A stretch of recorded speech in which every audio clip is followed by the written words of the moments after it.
Semua tentang pengetahuanmu. Tidak ada yang akan berbuat jahat atau yang berlaku busuk di seluruh gunungku yang kudus. Sebab seluruh bumi penuh dengan pengenalan akan Tuhan, seperti air laut yang menutupi dasarnya.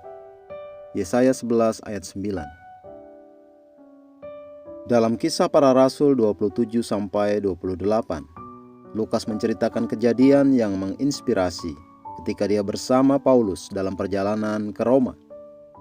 Kapal yang mereka tumpangi bersama sekitar 274 orang lainnya terjebak dalam badai dahsyat. Beruntungnya semua penumpang berenang dengan selamat ke pantai di Pulau Malta. Orang-orang yang tinggal di Pulau Malta menunjukkan keramahan yang besar dengan menyalakan api lalu mengajak mereka semua untuk menghangatkan diri. Ketika Paulus mengumpulkan seberkas ranting-ranting kayu dan meletakkannya di atas api, seekor ular berbisa keluar dari panasnya api itu dan menggigit tangan Paulus. Ketika penduduk asli melihat ular itu terpaut di tangan Paulus, mereka berkata satu sama lain, "Orang ini sudah pasti seorang pembunuh, sebab meskipun ia telah luput dari laut, ia tidak dibiarkan hidup oleh Dewi Keadilan." Kisah Para Rasul 28 ayat 4.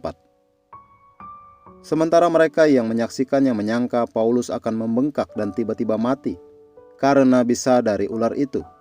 Dia hanya membuang ular itu ke dalam api dan tidak terjadi apa-apa. Mereka menyimpulkan bahwa dia adalah dewa. Apa yang membuat Paulus begitu berbeda? Dia sadar akan kehidupan kekal. Dia tahu bahwa dia yang memiliki anak Allah memiliki hidup yang kekal. Karunia Allah ialah hidup yang kekal dalam Kristus Yesus Tuhan kita.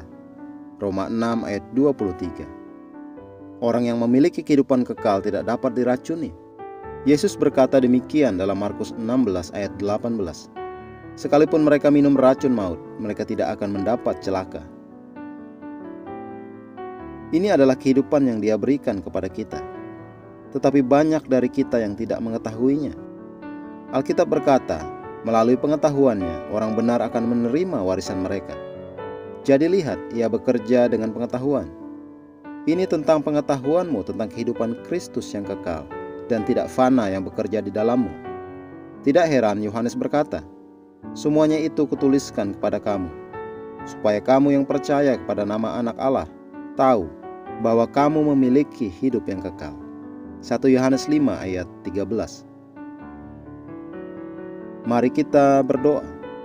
Bapa terkasih, aku berterima kasih karena telah membawa aku ke dalam kesadaran akan kehidupan Kristus yang supranatural, abadi dan kekal yang bekerja di dalam diriku.